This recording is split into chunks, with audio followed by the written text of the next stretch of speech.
कैसे हो आप सभी। स्वागत है आपका अपने चैनल टीचिंग विद वाणी में। आई होप आप सभी अच्छे होंगे और अपनी तैयारी को बेहतर कर रहे होंगे। दोस्तों, आज की क्लास में हम वर्णमाला और संधि के महत्वपूर्ण प्रश्न करेंगे। तो चलिए आज की वीडियो को स्टार्ट करते हैं। उससे पहले अगर आप चैनल पर पहली बार आए हो, चैनल को सब्सक्राइब कीजिए, वीडियो को लाइक कीजिए, कमेंट में बताना आपको मेरी क्लास कैसी लगी। आज का हमारा पहला क्वेश्चन है, कौन से वर्ग में सभी वर्ड अल्प प्राण व्यंजन है? बताइए राइट आंसर क्या होगा। हाँ जी, कौन से वर्ग में सभी वर्ड अल्प प्राण व्यंजन है? तो दोस्तों सबसे पहले हम बात करें कि अल्प प्राण होते क्या है। तो आपको याद रखना, ऐसे व्यंजन जिनको बोलने में कम समय लगता है और बोलते समय मुख से कम वायु निकलती है, उन्हें अल्प प्राण कहते हैं। इनकी संख्या कितनी होती है? तो आपको याद रखना, इनकी संख्या 20 होती है। कौन कौन से होते हैं? तो आपको याद रखना, प्रत्येक वर्ग का पहला, तीसरा, पांचवा वर्ड अल्प प्राण होता है। बाकी अंतस्थ व्यंजन होते हैं वो भी अल्प प्राण व्यंजन होते हैं। तो अभी बताइए इसमें कौन सा वर्ड है जो अल्प प्राण व्यंजन है?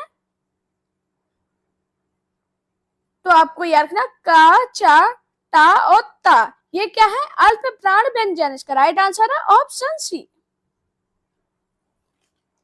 दोस्तों आपको याद रखना, अल्प प्राण व्यंजन की ट्रिक मैंने आपको क्लास में भी कराई थी। आपको याद रखना 135 और अंतस्थ व्यंजन की ट्रिक बताई थी मैंने आपको। वायरल क्या बताई थी?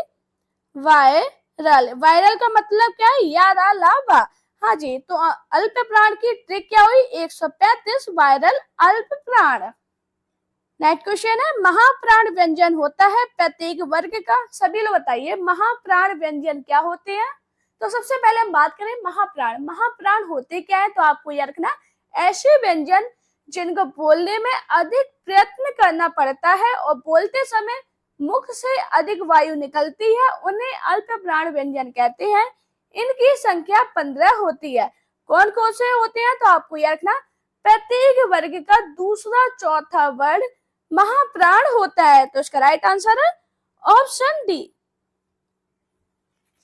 दोस्तों आपको याद रखना, महाप्राण व्यंजन में चारों ऊष्म व्यंजन और एक उच्छिष्ट व्यंजन आता है।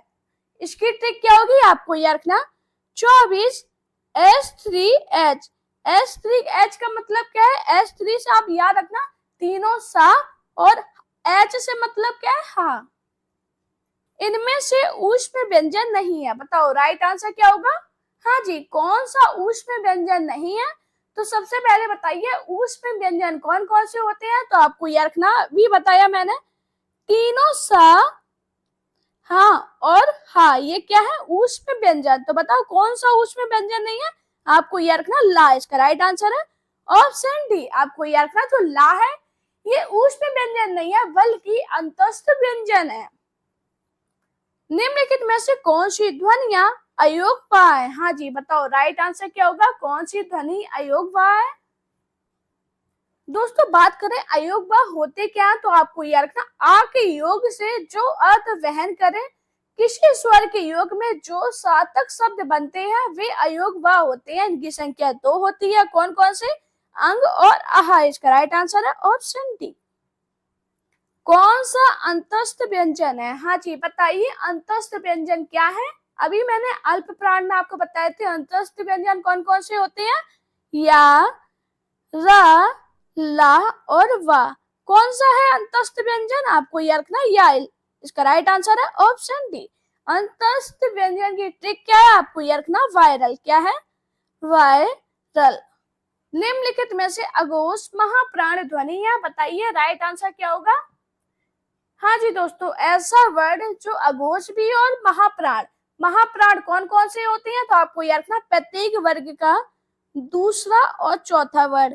और जो अघोष होते हैं वो कौन से होते हैं? प्रत्येक वर्ग का पहला और दूसरा वर्ड। हाँ जी, का के बाद क्या आता है? खा।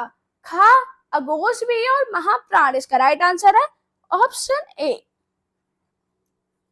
अंतस्थ व्यंजन है। हाँ जी, अंतस्थ व्यंजन कौन से है? वायरल। इसका राइट आंसर है ऑप्शन डी। एक में तालव्य ध्वनियों का प्रयोग हुआ है। बताओ राइट आंसर क्या होगा। पापा, बाबा, मामा, चाचा। हाँ जी, किसमें तालव्य ध्वनि का प्रयोग हुआ है? तो आप बताइए पापा, बाबा, मामा, इसमें कौन सी ध्वनि का प्रयोग हुआ है? तो आपको याद रखना ओष्ठ। जबकि बात करें चाचा, चाचा में तालव्य ध्वनि का प्रयोग हुआ है। इसका राइट आंसर है ऑप्शन डी। उच्चारण स्थान की दृष्टि से हिंदी में आ और बड़ा आ स्वर है। बताओ कौन से स्वर है? तो आपको याद रखना कंठ। इसका राइट आंसर है ऑप्शन डी। वे ध्वनियां जिनके उच्चारण में स्वर तंतुओं के निकट आ जाने से उनके बीच निकलती हवा से उनमें कंपन होता है कहलाती है। तो आपको याद रखना क्या कहलाती है? घोष ध्वनि। इसका राइट आंसर है ऑप्शन बी। अन्वेषण शब्द का संधि विच्छेद है। बताओ राइट आंसर क्या होगा? हाँ जी, तो आपको याद रखना क्या होगा? अन्वेषण का सही संधि विच्छेद अनु प्लस एषण। इसका राइट आंसर है ऑप्शन सी। अब बात करें अन्वेषण में कौन सी संधि है, तो दोस्तों मैंने आपको एक ट्रिक बताई थी। जब किसी शब्द के बीच में या व राग के साथ अधूरा शब्द आए वहां यड़ संधि होती है। अब देखिए वा के साथ आधा ना आया तो कौन सी संधि है? यड़ संधि। आपको याद रखना इसमें यड़ संधि है। नीचे दिए गए शब्दों का सही संधि वाला विकल्प पहचानिए। परम प्लस ओज, इससे मिलकर क्या बनेगा? तो आपको याद रखना परमोज। इसका राइट आंसर है ऑप्शन ए। बात करें इसमें कौन सी संधि है, तो दोस्तों आपको याद रखना मैंने एक ट्रिक बताई थी आपको। जब किसी शब्द के बीच में बड़े आई या औ की मात्रा आए तो वहां वृद्धि संधि होगी। इधर क्या है? औ की मात्रा। इसमें कौन सी संधि है? आपको याद रखना वृद्धि संधि। मतक में कौन सी संधि है? हाँ जी, दो मात्राएं। कौन सी संधि होगी? वृद्धि। इसका राइट आंसर है ऑप्शन सी। निम्नलिखित में से अयादी संधि का उदाहरण नहीं है। नायक, नाविक, नायिका, वागीश। हाँ जी, राइट आंसर क्या होगा? दोस्तों मैंने अयादी की आपको ट्रिक क्या बताई थी? जब किसी शब्द के बीच में या वा का उच्चारण निकले तो वहां अयादी संधि होती है। नायक, नाविक, नायिक, इसमें क्या है? अयादी संधि। जबकि बात करें वागीश, वागीश में अयादी संधि नहीं है। इसका राइट आंसर है ऑप्शन डी। शब्द का संधि विच्छेद वाला विकल्प पहचानिए। स्वर्गारोहण। हाँ जी, बताओ इसका राइट आंसर क्या होगा? तो आपको याद रखना स्वर्ग आरोहण। इसका राइट आंसर है ऑप्शन डी। और दोस्तों मैंने आपको दीर्घ संधि की ट्रिक क्या बताई थी? बड़ा आ, बड़ी ई या बड़ा ऊ की मात्रा है वहां कौन सी संधि होगी? दीर्घ संधि। तो इसमें कौन सी संधि है? दीर्घ संधि। में संधि है। बताओ राइट आंसर क्या होगा?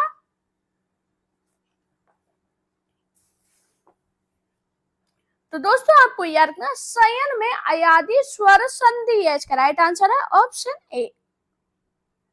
दिए गए शब्दों का सही संधि वाला विकल्प पहचानिए। तत्, टीका। बताओ राइट आंसर क्या होगा? तो आपको याद रखना तत्, टीका। इसका राइट आंसर है ऑप्शन सी। निश्चय शब्द में कौन सी संधि है? बताओ राइट आंसर क्या है? निश्चय शब्द में कौन सी संधि है? तो आपको याद रखना जब निश्चय का हम संधि विच्छेद करेंगे क्या होगा? निहि प्लस च। इसमें कौन सी संधि है? तो आपको याद रखना विसर्ग संधि। यशोदा शब्द में कौन सी संधि है? हाँ जी, यशोदा का हम संधि विच्छेद क्या करेंगे? आपको याद रखना यशः प्लस द। इसमें कौन सी संधि हुई? विसर्ग संधि। इसका राइट आंसर है ऑप्शन ए। गुरवे शब्द का संधि विच्छेद होगा। दोस्तों इसका आंसर सभी लोग मुझे कमेंट में बताना। अगर आपको मेरी वीडियो पसंद आई हो तो वीडियो को लाइक कीजिए, चैनल को सब्सक्राइब कीजिए, अपने दोस्तों के साथ वीडियो शेयर करना। मेरा Telegram account, Insta account, Facebook page पर मुझे फॉलो कीजिए। अपना प्यार और सपोर्ट चैनल पे चिपकार बनाए रखिए। Thank you guys watching this video.